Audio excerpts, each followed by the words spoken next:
जितना अभी तक हम लोग पढ़े हैं कूलम्ब्स लॉ से शुरू करके इलेक्ट्रिक फील्ड तक, उसमें एक ही इंपॉर्टेंट चीज आता है, वो ये है कि right Coulomb's law in vector form और छोटे छोटे क्वेश्चंस। लेकिन अभी जो हम लोग पढ़ने जा रहे हैं गॉस लॉ, तो ये बहुत ही इंपॉर्टेंट है, इस पार्ट से ही सारा क्वेश्चंस आते हैं।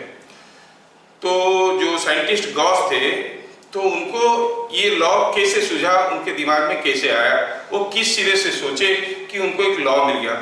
न्यूटन को लॉ ऑफ ग्रेविटी कैसे मिला था मालूम है? सर पे एक एप्पल गिरा, सर चकरा गया, ग्रेविटी निकाल दी, लॉ ऑफ ग्रेविटी निकाल दी। ये गॉस लॉ में गॉस महाराज ने फ्लक्स के बारे में काफी कुछ कहे हैं, लेकिन फ्लक्स तो कोई प्रैक्टिकल चीज है ही नहीं। These are the possible paths. What is lines of flux? The possible paths through which a massless charged particle moves in an electric field. तो एक इमेजिनरी हाइपोथेटिकल चीज है, उसके बारे में कोई लॉ बनाना जो कि प्रैक्टिकली एग्जिस्ट नहीं कर रहा। तो चलो हम भी उसी सिरे से सोचेंगे और कोशिश करेंगे कि पूरा गॉस लॉ ना निकाले तब भी उसके आसपास की चीजों को निकालेंगे। ठीक है, तो we are now in the process of discovering the law.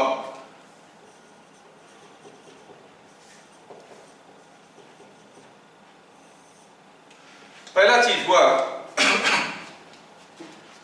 हम लोग पहले भी पढ़ चुके हैं while reading about properties of lines of flux। हम देखें कि अगर कोई एक पॉजिटिव चार्ज है, उसमें से लाइन्स ऑफ फ्लक्स रेडियली ऐसे निकल के आते हैं। ये हम लोग डिस्कशन कर चुके हैं, जो आपकी बोर्ड में बार बार आता है। So some lines of flux are coming out like this. Now अगर मैं कोई एक इमेजिनरी सरफेस लेता हूँ, स्फेरिकल सरफेस लेता हूँ, और उसके सेंटर में कोई एक पॉइंट चार्ज को इसे रख देता हूँ, तो ये सरफेस से कितना फ्लक्स निकल के आएगा? जितना फ्लक्स इस चार्ज से निकल के बाहर आ रहा है वही आएगा। So the flux coming out of this imaginary surface, flux coming out of this imaginary spherical surface, sphere है, चारों तरफ से कवर है, तो यहाँ से जितने भी फ्लक्स निकलेंगे वो सारे वो सरफेस से होते हुए बाहर निकलेंगे। तो कितना फ्लक्स बाहर आ रहे हैं? जितना फ्लक्स इस चार्ज से निकल के आ रहा है। थोड़ा केस को बदल देते हैं। ये चार्ज जब यहाँ पर रखा था, तो you see the flux was coming out equal to the amount of flux coming out of the point charge.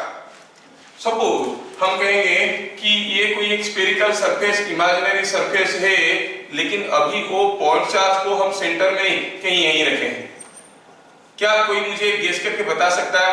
ये पहले सेंटर में था, अब मैं इसको यहाँ पे ले आया हूँ, अब इस सरफेस से जो फ्लक्स निकल रहा है उतना ही है कि उससे ज्यादा है कि उससे कम है? The amount of flux coming out is same or different? सोच के बताइए। It will be same. Yes, yes, yes. कहने का मतलब हुआ कोई एक क्लोज सरफेस के अंदर कहीं भी एक चार्ज रख दो, the amount of flux coming out is same. One part is clear. Gauss law ये सारे को जोड़ के एक लॉ बनेगा। क्या कहता है कि कोई भी एक चार्ज सरफेस के अंदर एक चार्ज रख दो, कोई एक इमेजिनरी सरफेस के अंदर कोई एक चार्ज रख दो, तो जो नेट फ्लक्स निकल के आएगा दैट इज सेम। अगेन अगर मैं कहूं कि ये स्फेरिकल सरफेस इमेजिन नहीं किए थे, सपोज हम कहेंगे ये कोई एक ऐसा टेढ़ा मेढ़ा सरफेस था और यहाँ पर रखे हैं कोई पॉजिटिव पॉइंट चार्ज को, अब बताओ इसमें से ज्यादा फ्लक्स निकल के आ रहा है कि इसमें से ज्यादा फ्लक्स निकल के आ रहा है कि इसमें से ज्यादा फ्लक्स निकल के आ रहा है? तो आप कहोगे तीनों केस में अगर बराबर चार्ज है तो बराबर फ्लक्स निकल के आ रहा होगा। समझ में आया क्या? तो हम लोग ये चीज डिस्कवर किए कि the net flux coming out of any closed surface irrespective of shape depends on the amount of charge inside. अंदर जो चार्ज है उसके ऊपर डिपेंड करता है कि नहीं? Net flux coming out of any closed surface depends upon the amount of charge inside.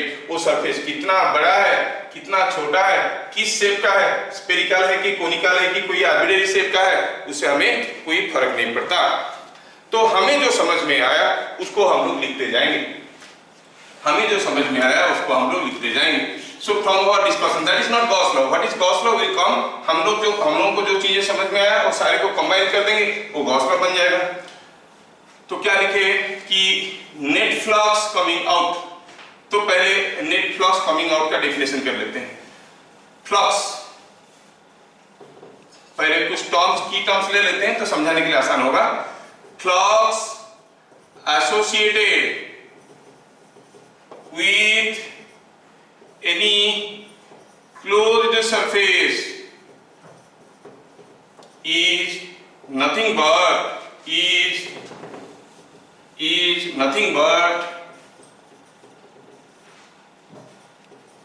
the net flux coming out of the surface। पहले इस चीज को समझें। सपोज हम कहेंगे कोई एक क्लोज्ड सरफेस है, ये कोई क्लोज्ड सरफेस है। ध्यान रहे गॉस लॉ में हर जगह हम लोग सिर्फ क्लोज्ड सरफेस की बात करेंगे। अगर सरफेस ढक्कन खुला है, ओपन है, तो गॉस लॉ हमारा एप्लीकेबल नहीं होगा। We are talking about only closed surface. तो क्या बात कर रहे हैं? The flux coming out associated, flux associated with any closed surface का मतलब हुआ इसमें से कितना फ्लक्स निकल के आ रहा है। सपोज हम कहेंगे कि यहाँ पर कुछ फ्लक्स अंदर जा रहा है किसी भी कारण से, क्योंकि फ्लक्स को हम फाई से लिखते हैं। फ्लक्स अंदर कब जाता है? जब बाहर पॉजिटिव चार्ज होगा, अंदर नेगेटिव चार्ज होगा। और कुछ फ्लक्स बाहर जा रहा है, चलो हम इस फ्लक्स को कहेंगे फाई आउट, ये फ्लक्स को कहेंगे फाई इन। तो डेफिनेशन के हिसाब से हम एक नया टर्म डिफाइन करने की कोशिश कर रहे हैं। Flux associated means net flux coming out. Net flux coming out और gross flux coming out are two different things. क्या फ्लक्स बाहर आ रहा है? Phi out. टोटल कितना फ्लक्स निकल के आ रहा है? Phi out minus phi in. एक हुआ नेट, एक हुआ gross. Gross flux coming out is phi out. आपका ग्रॉस इनकम कितना है? जो आपका सैलरी है। नेट इनकम कितना है? जो उससे आपको कट गया है सारा ये चार्ज वो चार्ज करके हाउस रेंट ये सब कट गया, उसके बाद जो मिला वो नेट इनकम है। सो ग्रॉस क्या हुआ? जो निकल रहा है। Gross flux coming out is phi net, phi out. Net flux coming out is phi out minus phi in. तो इसको कहेंगे फ्लक्स एसोसिएटेड। अगर हम ऐसा एक टर्म डिफाइन करते हैं तो हमें समझ में आ गया हमारा डिस्कशन से कि दी नेट फ्लक्स कमिंग आउट, क्योंकि बुक में किसी बुक में फ्लक्स एसोसिएटेड लिखता है, किसी बुक में नेट फ्लक्स कमिंग आउट लिखता है, किसी लो लेवल की बुक में फ्लक्स कमिंग आउट लिख देता है। उन लोगों को समझ में नहीं आता नेट और ग्रॉस का डिफरेंस क्या है।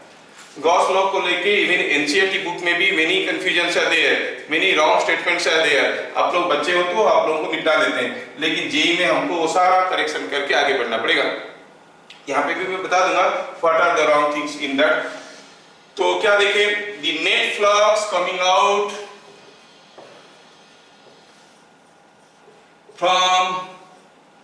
फ्रॉम एनी क्लोज्ड सरफेस, कोई भी एक क्लोज्ड सरफेस से, ठीक है, net flux coming out of any closed surface is और depends on the amount of charge inside and independent of shape and size of the closed surface। मेरे ख्याल से ये समझने में आपको कोई दिक्कत नहीं हुआ होगा। चाहे क्लोज सरफेस कैसा भी शेप का हो, सेम फ्लक्स निकल के आएगा। ये एक छोटा सा स्फीयर है, छोटा सा इमेजिनरी सरफेस है, इसके अंदर चार्ज क्यों रखा है, और कोई टेढ़ा मेढ़ा सरफेस है उसके अंदर भी चार्ज क्यों रखा हुआ है। तो दोनों ही केस में the flux coming out from this imaginary closed surface is coming out to be the same. सारे सरफेस से बराबर फ्लक्स निकल के आता है, which is independent of the shape and size. Size मतलब बड़ा है कि छोटा है, शेप मतलब यू अंडरस्टैंड स्फेरिकल और कोनिकल और एनी आर्बिट्रेरी शेप। ये हम लोग डिस्कशन करके समझ चुके हैं, ठीक है। ये बात को भी गॉस अपनी बात में इंक्लूड करेंगे। ये हमें पॉइंट नंबर 2 भी समझ में आ गया। पॉइंट नंबर 2 समझ में आ गया तो चलो पॉइंट नंबर 3 में देखते हैं।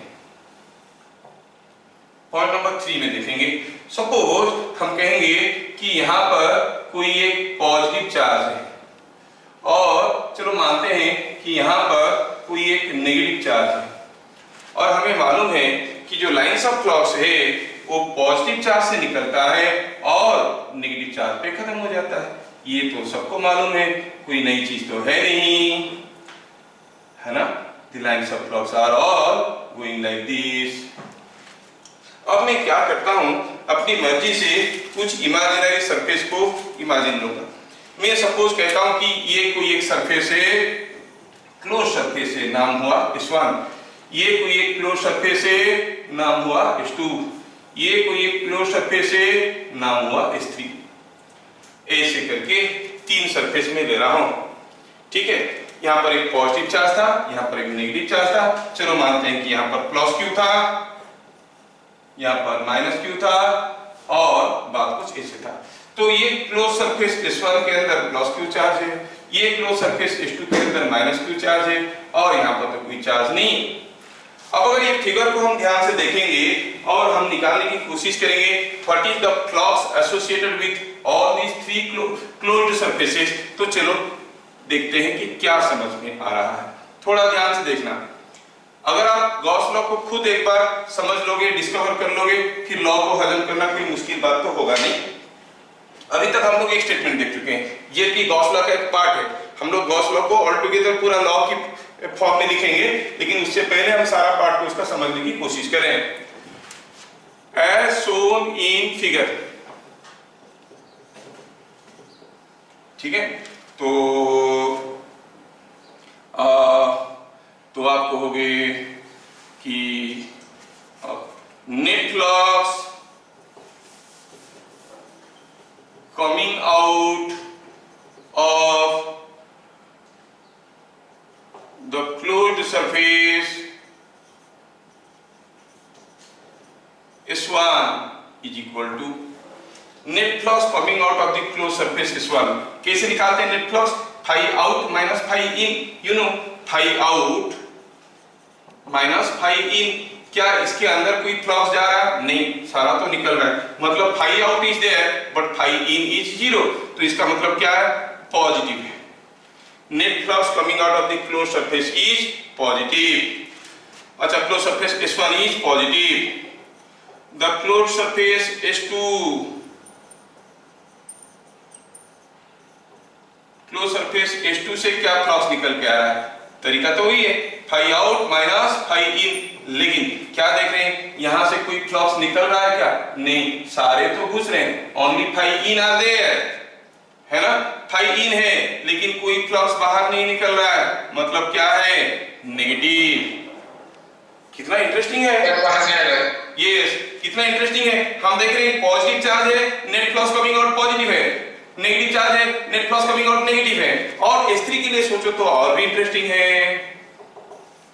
द क्लोज्ड सरफेस S3 क्या हो रहा है देखो तो, अरे जितना घुसा वो बस जो घुस रहा है वही निकल रहा है कि नहीं? It is coming out to be 0। इसका मतलब जो फ्लक्स बाहर आ रहा है, कौन सा फ्लक्स? Net flux. वो डिपेंड करता है किस किस्म का चार्ज है। पॉजिटिव चार्ज है तो net flux comes out, negative charge है तो net flux coming out is negative, means flux is going in. और कोई क्लोज सरफेस के अंदर कोई चार्ज नहीं है, in a charge free region, net flux coming out is 0। अगर कोई रीजन में कोई चार्ज नहीं है, आप कैसा भी एक सरफेस ले लो, इसके साथ फ्लक्स नहीं पास कर रहा है ये नहीं कहेंगे, फ्लक्स तो पास कर रहा होगा, but the net flux coming out it will be always equal to 0। समझ में आया? तो इसमें से जो समझ में आया उसको भी जोड़ेंगे, क्योंकि ये पार्ट तो हम लोग देख चुके हैं, दूसरे पार्ट को जोड़ेंगे। धीरे धीरे हम लोग गॉस लॉ को डिस्कवर करने की कोशिश करेंगे। 10 net flux coming out of any closed surface is any net flux coming out of any closed surface in a charge free region, charge free region is 0। ठीक है, तो इतना तो समझ में आ गया कि किसी एक क्लोज सरफेस से जो फ्लक्स बाहर निकल के आता है वो डिपेंड करता है अंदर कितना चार्ज है। पॉजिटिव चार्ज है तो net flux is coming out, net flux coming out is positive. Negative हुआ, नेगेटिव चार्ज अंदर है तो net flux coming out is negative, means flux is going in, है ना। तीसरा हुआ कि अगर कोई एक क्लोज सरफेस के अंदर कुछ भी चार्ज नहीं है तो क्या होगा, net flux coming out is zero. इसका मतलब नहीं कि उसके अंदर से फ्लक्स नहीं जा रहा है, वहां पर इलेक्ट्रिक फील्ड नहीं है, इलेक्ट्रिक फील्ड है, tangent to the lines of flux gives you the electric field. कोई जरूरी नहीं है कि net flux coming out of a close surface is zero means there is no electric field, no no no no, there may be electric field but net flux coming out is zero. ध्यान रहे, when net flux coming out of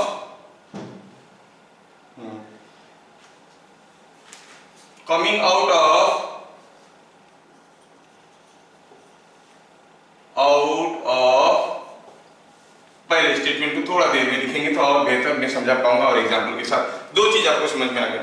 पहला हो गया कि the amount of flux coming out of a closed surface depends upon the charge inside, और if there is no charge, no flux is coming out।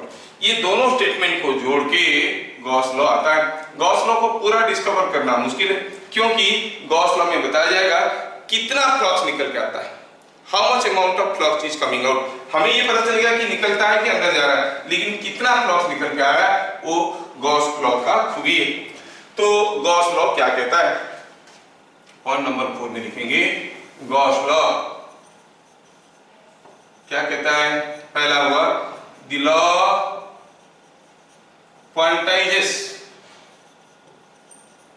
The amount of flux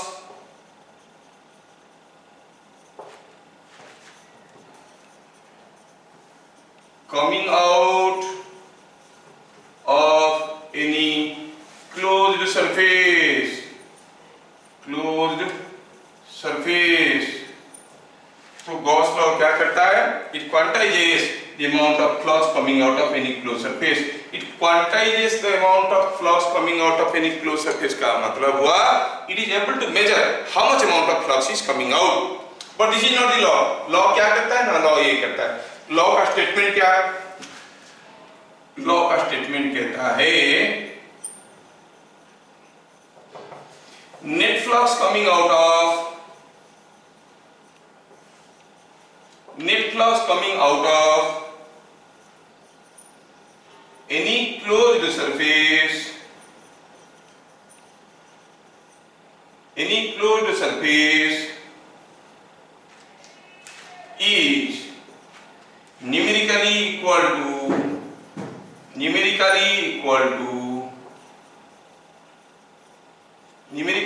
का मतलब हुआ ये block रखा है, इसका मास कितना है, the mass of the block is numerically equal to your age. मतलब ये अगर मास है 50 केजी, आपका एज 50 ईयर है, समझ में आ रहा है, न्यूमेरिकली इक्वल टू। ठीक है, statement net flux coming out of any close surface is numerically equal to 1/ε0 times, बाद में मैं बदल दूंगा, ये गलत है, 1/ε0 times the total charge inside the closed surface।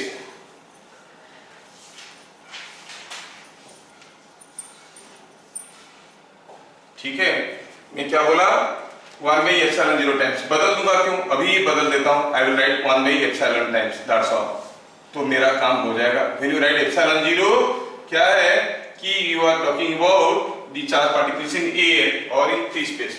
I will write 1/ε times, तो मेरे बात उसमें बन जाएगा, स्कूल वाले भी खुश रहेंगे, आप लोग भी खुश रहोगे, जिसको जो चाहिए वो दिखेगा, जिनको एप्सिलॉन चाहिए एप्सिलॉन दिखेगा, जिनको ε0 चाहिए ε0 दिखेगा।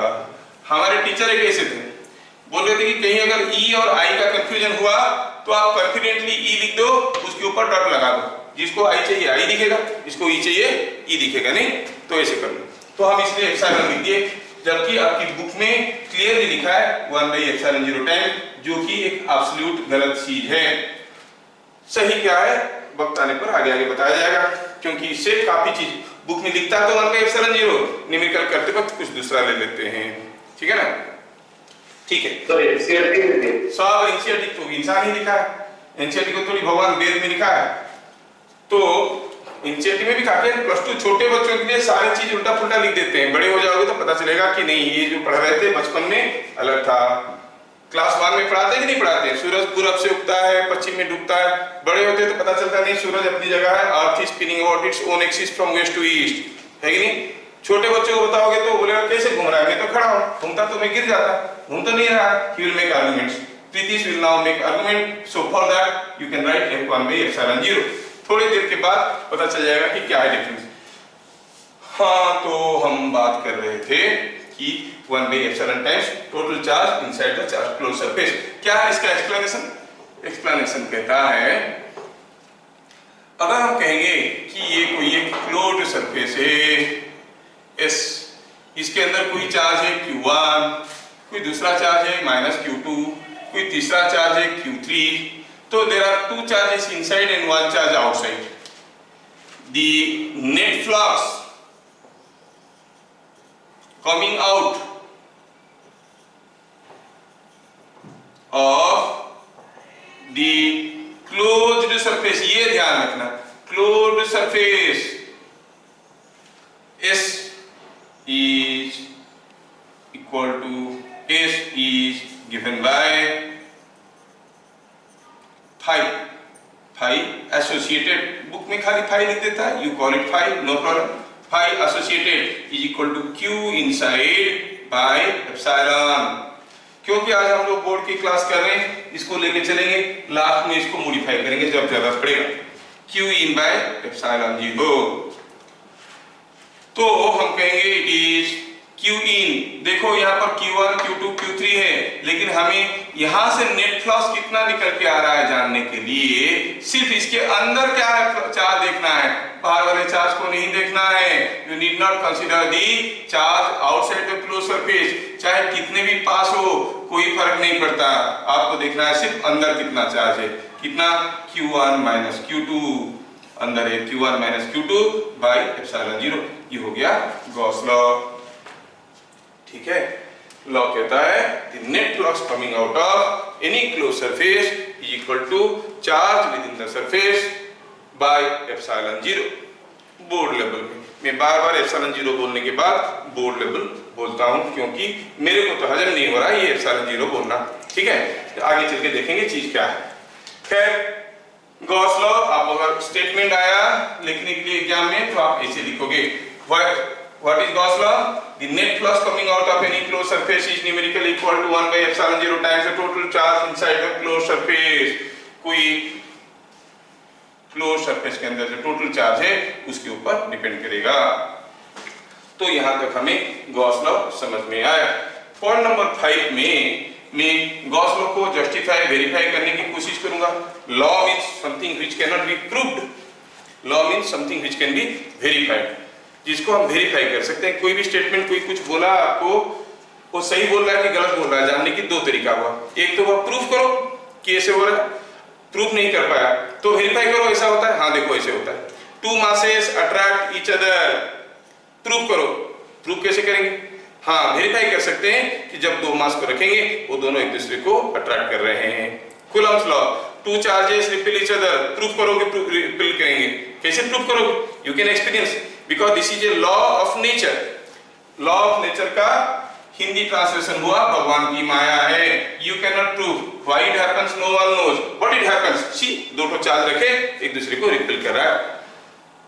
Every statement can be proved excepting the law. Law is a statement which cannot be proved but can be experimentally verified. तो हम अभी वेरिफिकेशन की प्रोसेस में चलेंगे, लेकिन उससे पहले हम इलेक्ट्रिक फील्ड के और भी कुछ डेफिनेशन देखेंगे। ये आप लोग लिख चुके हो, इसको अभी मिटा दूंगा और थोड़ा आगे बढ़ेंगे। We have already seen many things regarding Gauss law. थोड़ा अभी तक हम लोग गॉस लॉ में जितना चीज पढ़े हैं थोड़ा सा उसको ब्रीफ कर देते हैं, ठीक है। थोड़ा सा सारे को ब्रीफ कर देता हूं। हम लोग अभी अभी जो देखें उसको थोड़ा हम लोग प्रोसेसिंग कर लेते हैं। गॉस लॉ में हम लोग क्या क्या देखे, पहला देखे कि what is flux associated with a closed loop, a closed surface, that is flux going out minus flux going in, that is net flux coming out. हम देखें दूसरा कि phi associated depends on, it is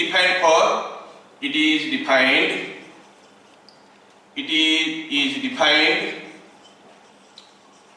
only for a closed surface. ध्यान रहे closed surface. फिर हम लोग देखें कि गॉस लॉ का स्टेटमेंट लिखे। गॉस लॉ का स्टेटमेंट क्या कहता है? गॉस लॉ का स्टेटमेंट कहता है net flux coming out of a closed surface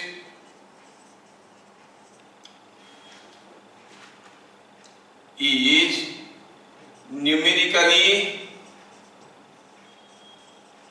equal to q in by epsilon naught, where q in is the charge inside the closed surface. Charge inside the closed surface. Gauss law का क्या खासियत हम देखें? The net flux coming out is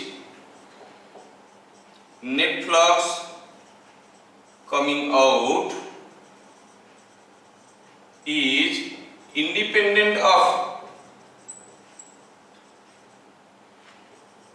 shape and size of the closed surface. Close surface का shape और size के ऊपर depend नहीं करता है। इतना चीज हम लोग देखे हैं। बस इतने ही चीज के ऊपर बोर्ड में एक दो क्वेश्चन आते हैं। जैसे मैं कहूं कि यहाँ पर कोई एक चार्ज है Q1, just for sake of example, और यहाँ पर कोई एक चार्ज है Q2, यहाँ पर कोई एक चार्ज है Q3. Suppose I consider a closed surface like this, I call it S1. I consider a closed surface like this, I call it S2, and I see clearly that this is one closed surface ऐसा जिसका नाम है S2, and this is another closed surface जिसका नाम है S1. तो हम कहेंगे net flux coming out of the closed surface S1 is equal to how much? S1 से कितना फ्लक्स बाहर निकल रहा है? You will say Q in by epsilon naught. Q in क्या है? Q1 minus Q2, अंदर जो charge by epsilon naught, and net flux coming out of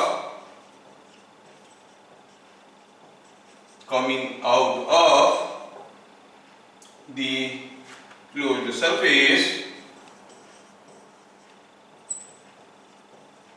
S2 is equal to S2 से कितना फ्लक्स निकल के आएगा? S2 हो गया ये वाला सरफेस, इसमें से कितना फ्लक्स आएगा डिपेंड करता है कि इसके अंदर क्या चार्ज है। Q1 Q2 है, Q1 और Q3 है, माइनस Q2 बाहर है, पास है लेकिन बाहर है तो कोई मतलब नहीं। हमें क्या करना पड़ेगा?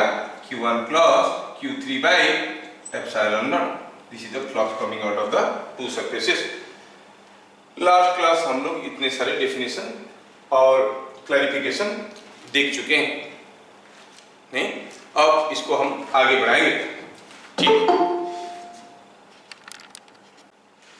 अभी गॉस लॉ को आगे बढ़ाने के लिए हम लोग इंटेंसिटी का एक दूसरा डेफिनेशन देखेंगे, ठीक है? दूसरा डेफिनेशन देखेंगे। पहला डेफिनेशन हम लोग देख चुके थे, क्या था वो? It was the force experienced by a unit infinitesimal charge, है ना? Force experienced by a unit infinitesimal charge F by dq, where dq is very small. अभी हम लोग एक दूसरा डेफिनेशन लिखेंगे।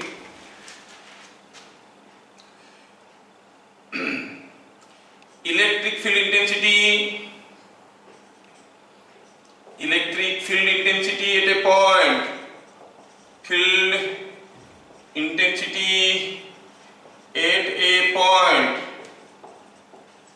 is also defined as the flux passing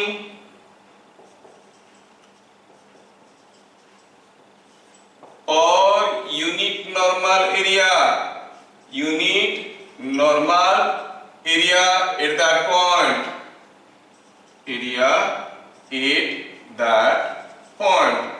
थोड़ा ध्यान से देखो क्या बोल रहा है। सपोज हम कहेंगे कि ये कोई एक इलेक्ट्रिक फील्ड है जिसमें लाइंस ऑफ फ्लक्स ऐसे जा रहे हैं। अगर हमें लाइंस ऑफ फ्लक्स ऐसे दिख रहा है तो क्या बता सकते हो यहाँ पर कौन सा चार्ज होगा? पॉजिटिव चार्ज होगा कि नेगेटिव चार्ज होगा? Lines of flux negative. बहुत बढ़िया। तो पॉजिटिव से निकल के नेगेटिव की तरफ जाता है। ठीक है, चार्ज कहीं है मालूम नहीं, लेकिन यहाँ पर हमें पूछा गया कि बताओ what is the electric field here at this point. तो आपको क्या करना है, यहाँ पे अगर इलेक्ट्रिक फील्ड पता करना है तो you consider a small area ds। कैसा एरिया? Normal area. ये चीजों को बुक में हाईलाइट नहीं करता है, नॉर्मल एरिया। ठीक है, अगर ds एक छोटा सा एरिया लिए और देखें कि इसके अंदर से क्या फ्लक्स जा रहा है, क्या फ्लक्स जा रहा है। सपोज हम कहेंगे d5 फ्लक्स इज पासिंग, तो एट पॉइंट P आप कहोगे electric field at point P is a vector whose magnitude is equal to d5 by ds। ये बताने के लिए कि ds is normal to the flux, तो हम कहेंगे हम dsn। तो क्या लिखेंगे? where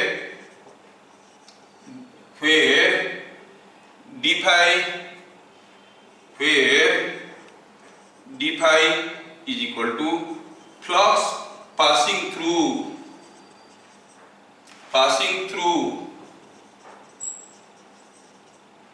a small area dsn held perpendicular to the direction of flux।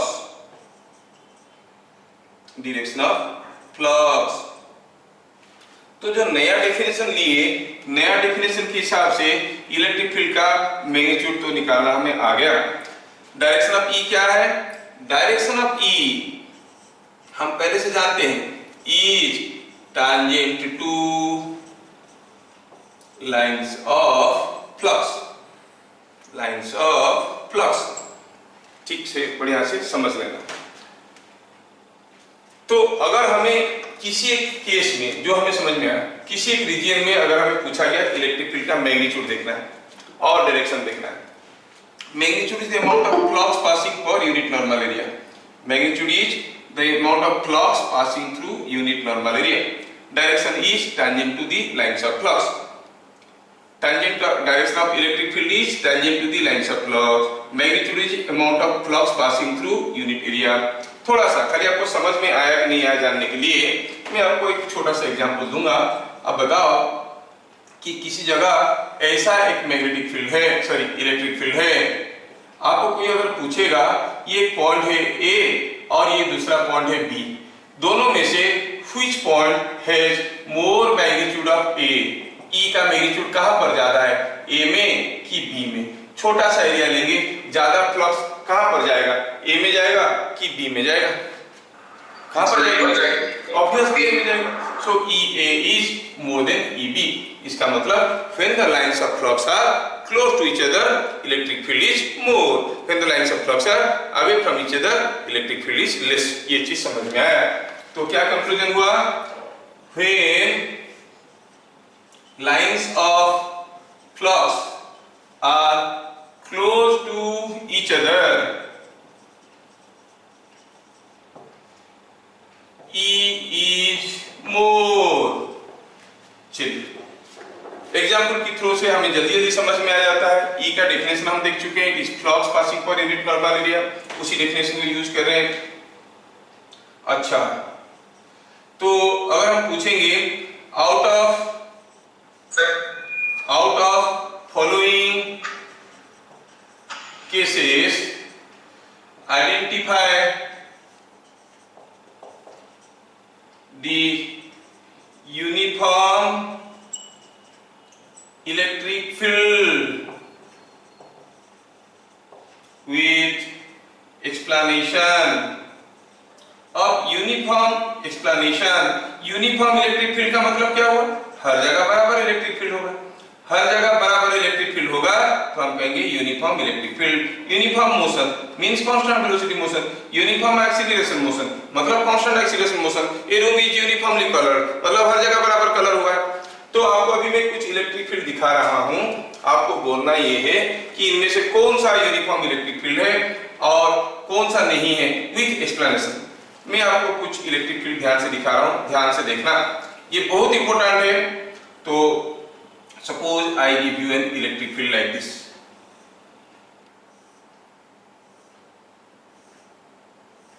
so this is what is an electric field shown। ये इलेक्ट्रिक फील्ड यूनिफॉर्म है कि नहीं है? अगर है तो क्यों है, नहीं है तो क्यों नहीं है? है कब कहेंगे? जब हर जगह बराबर इलेक्ट्रिक फील्ड होगा। नहीं, बराबर इलेक्ट्रिक फील्ड होगा मतलब इलेक्ट्रिक फील्ड एक वेक्टर है, उसका मैग्नीट्यूड भी बराबर होना है, डायरेक्शन भी बराबर होना चाहिए। आप क्या कहोगे? यहां पर इलेक्ट्रिक फील्ड और यहां पर इलेक्ट्रिक फील्ड दोनों सेम डायरेक्शन में है कि डिफरेंट डायरेक्शन में? Draw a tangent, tangents are in same direction, so दोनों का डायरेक्शन बराबर है।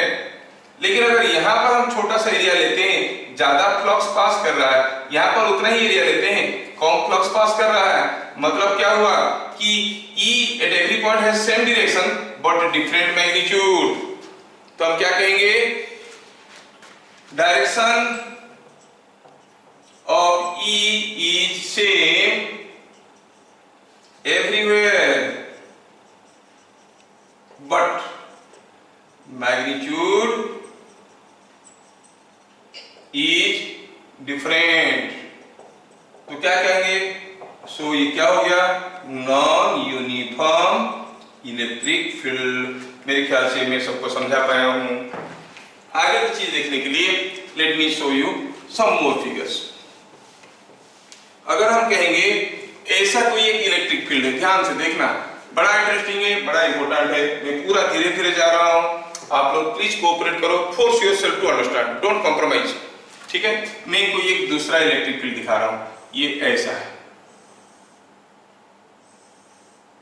ध्यान से देखो मैं कैसा इलेक्ट्रिक फील्ड लिया हूं। आप क्या बोलोगे इस फिगर की केस में? ए में इलेक्ट्रिक फील्ड का मैग्नीट्यूड ज्यादा है कि बी में मैग्नीट्यूड ज्यादा है? यहां पर एरिया लेंगे, जितना फ्लक्स पास करेगा यहां पर एरिया लेंगे उतना ही फ्लक्स पास करेगा, बिकॉज यहां पर लाइंस ऑफ फ्लक्स के बीच में डिस्टेंस, यहां पर लाइंस ऑफ फ्लक्स के बीच में डिस्टेंस दोनों बराबर है। तो हम क्या कहेंगे? Magnitude of e is same but direction, यहां पर इलेक्ट्रिक फील्ड कैसा है? Tangent to the lines of flux. यहां पर कैसा है? Tangent to the lines of flux. क्या डायरेक्शन ऑफ इलेक्ट्रिक फील्ड हर जगह बराबर है? नहीं है, बट डायरेक्शन इज डिफरेंट। क्या मतलब हुआ? मतलब नॉन यूनिफॉर्म इलेक्ट्रिक फील्ड है। समझ में आया? तीसरा केस लेते हैं। तीसरा केस में मैं ऐसा एक इलेक्ट्रिक फील्ड दिखाता हूं आपको। आप क्या कहोगे? ये यूनिफॉर्म इलेक्ट्रिक फील्ड है कि नहीं है? नहीं है। क्यों नहीं है? मैग्नीट्यूड बराबर नहीं है कि डायरेक्शन बराबर नहीं है कि दोनों बराबर नहीं है? हर जगह दोनों बराबर नहीं है। तो क्या लिखेंगे? Neither magnitude nor direction is same। तो हम क्या कहेंगे? हम कहेंगे इट इज नॉन यूनिफॉर्म। अब इतने सारा करने के बाद आखिरी चीज जो बोर्ड में आता है वो मैं पूछ दिया, वो आता है draw the figures of a uniform electric field, 1 mark वाला क्वेश्चन। तो यूनिफॉर्म इलेक्ट्रिक फील्ड कैसे होगा भैया? यूनिफॉर्म इलेक्ट्रिक फील्ड ऐसे होगा, सारे जगह डायरेक्शन भी बराबर होगा और लाइंस ऑफ फ्लक्स के बीच में डिस्टेंस भी बराबर होगा। तो ऐसा इलेक्ट्रिक फील्ड को क्या कहेंगे? यूनिफॉर्म ई। समझ में आया क्या? तो अगर ऐसे 4 फिगर दिए रहेंगे तो आप आसानी से बता सकते हो कौन सा यूनिफॉर्म है, कौन सा नॉन यूनिफॉर्म है। ठीक है, समझ में आ गया कि इलेक्ट्रिक फील्ड का जो मैग्नीट्यूड होता है that is depending upon the flux density, how the flux lines of flux are positioned. If they are close to each other electric field magnitude is more, if they are away from each other electric field magnitude is less, and tangent to the lines of flux gives the direction of electric field. Okay, fine. आगे बढ़ें। Suppose हम कहेंगे आपकी समझने के लिए, suppose हम कहेंगे here is suppose this is a tube, just imagine a tube, imaginary tube, और इस ट्यूब का एरिया कितना है? सपोज एरिया है A, सपोज एरिया है A, और सपोज ये जो क्रॉस सेक्शनल एरिया है ये इसके साथ थीटा एंगल कर रहा है, ठीक है। और सपोज हम कहेंगे कि यहाँ पर लाइन्स ऑफ फ्लक्स ऐसे जा रहे हैं, लाइन्स ऑफ फ्लक्स ऐसे जा रहे हैं, ध्यान से देखना, ऐसे जा रहे हैं। कितना फ्लक्स जा रहे हैं? सिर्फ 5 फ्लक्स जा रहे हैं, ठीक है। तो क्या आप मुझे यहाँ पर E का वैल्यू बता सकते हो? Can you tell me what is the value of E at point P? Find E at point P का मैग्नीट्यूड। सॉल्यूशन क्या कहता है? सॉल्यूशन कहता है E at point P is flux passing पर यूनिट नॉर्मल एरिया, है ना। लेकिन ये जो एरिया है, क्या ये एरिया फ्लक्स को नॉर्मल दिख रहा है? नहीं दिख रहा है। फ्लक्स तो ऐसा है, एरिया तो ऐसा है, टेढ़ा। और अगर ये एरिया जो है, थोड़ा इसको जूम करके ड्रॉ करता हूं, ये हो गया एरिया, ये हो गया एरिया, और फ्लक्स ऐसे जा रहा है, और ये एंगल दिया है थीटा, ठीक है, ये एंगल दिया है थीटा, इसको थोड़ा ऐसा कर देते हैं, एरिया और ये एंगल दिया है theta, this angle is given theta. अब देखो तो ये जो एरिया है, this area will have a component a cos theta and a component a sin theta। कौन सा area normal to the flux है? फ्लक्स को नॉर्मल एरिया कौन सा है? a cos theta। तो हम कौन सा एरिया लेंगे? phi by a cos theta। इसका मतलब यहाँ पर इलेक्ट्रिक फील्ड है कितना? phi by a cos theta। I have to consider the normal area normal to the lines of flux, because an क्या है? area perpendicular to lines of flux। ये चीज समझ में आना जरूरी है। तो यहाँ पर इलेक्ट्रिक फील्ड क्या हो जाएगा? At this point electric field will be E that is phi by a cos theta, इस एरिया का कंपोनेंट जो कि इसको परपेंडिकुलर है। मतलब कौन सा कंपोनेंट? ये वाला कंपोनेंट, ठीक है। क्योंकि अगर ये वाला कंपोनेंट हम देखेंगे तो फ्लक्स तो इसके अंदर से नहीं जा रहा है, पैरेलल टू जा रहा है कि नहीं। तो हम कहेंगे कि area is perpendicular to the lines of flux, AF is area perpendicular to lines of flux, so phi by a cos theta। थोड़ा दूसरे तरीके से समझाते हैं,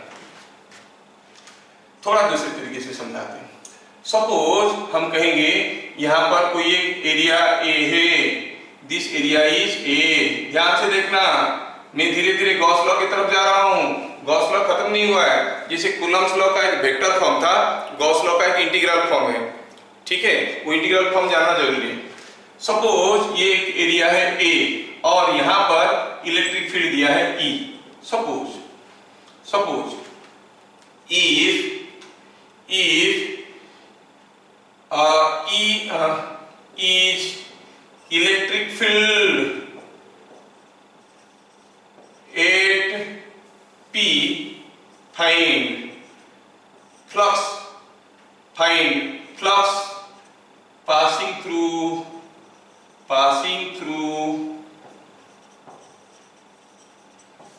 एरिया A।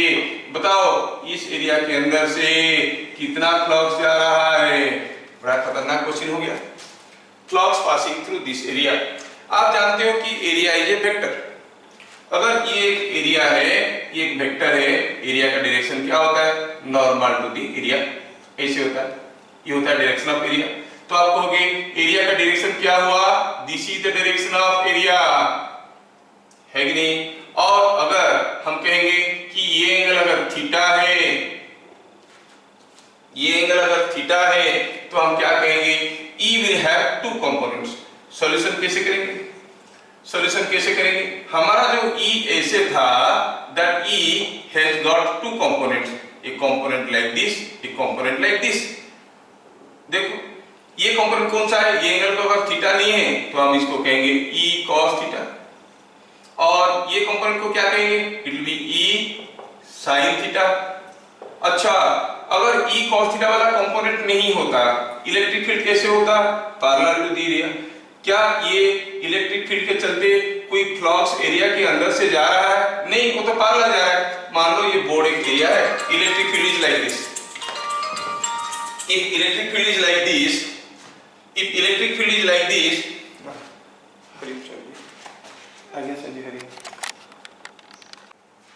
तो हम क्या देख रहे थे कि ये E का जो दो कंपोनेंट है, एक E cos थीटा, एक E sin थीटा। अगर E cos थीटा वाला कंपोनेंट नहीं होता, सिर्फ E sin थीटा होता, E sin थीटा कैसा है, पैरेलल टू द एरिया, मतलब tangent to the lines of flux gives the direction of intensity, मतलब इस इंटेंसिटी के चलते जो लाइंस ऑफ फ्लक्स है वो ऐसा है, क्या वो एरिया के अंदर से जा रहा है, नहीं। अगर हम कहेंगे ये बोर्ड के पास इलेक्ट्रिक फील्ड ऐसा है, इसका मतलब लाइंस ऑफ फ्लक्स ऐसे जा रहे हैं, क्या बोर्ड के अंदर से कुछ फ्लक्स जा रहा है, नहीं जा रहा है, मतलब E sin थीटा के चलते कोई फ्लक्स नहीं जा रहा है। जो भी फ्लक्स इस एरिया के अंदर से जा रहा है वो किसके लिए जा रहा है, because of E cos theta. तो सॉल्यूशन क्या होगा, 5 flux through area A is equal to E cos theta into area. इसमें थीटा क्या है, थीटा इज एंगल बिटवीन, कौन दोनों के बीच में, area vector and E vector, angle between E vector and area vector. तो हम ऐसे लिख सकते हैं अभी, flux is equal to E A, दोनों वेक्टर है, flux is a scalar quantity, तो हम कहेंगे it is E dot A। तो अगर आपको एरिया दिया गया है, इलेक्ट्रिक फील्ड दिया गया है, फ्लक्स निकाल सकते हो, it is coming out to be E dot A, so flux is a scalar quantity, flux is a scalar quantity. क्या मैं सबको ठीक ठाक समझा पाया? Yes sir. तो कोई भी अगर आपको एरिया दिया गया है, कोई भी एरिया दिया गया है और वहां पे इलेक्ट्रिक फील्ड दिया गया है, फ्लक्स निकालने का तरीका हुआ E डॉट A, आंख बंद करके। अगर area normal to the lines of flux है तो हम लोग क्या कहेंगे, E into phi equal to E into AN। इस केस में क्या था, देखो तो AN जो है ये वाला था AN का डायरेक्शन E के साथ बराबर था, इसलिए cos 0 हो रहा था। तो आपको ये फॉर्मूला याद रखना है, जो कंक्लूजन मिला उसको याद रखेंगे, ये बहुत ही इंपॉर्टेंट है, यही पूछा जाएगा आपको, फॉर्मूला पूछा जाएगा, न्यूमेरिकल नहीं पूछते। Flux passing through an area ds is a small vector in an electric field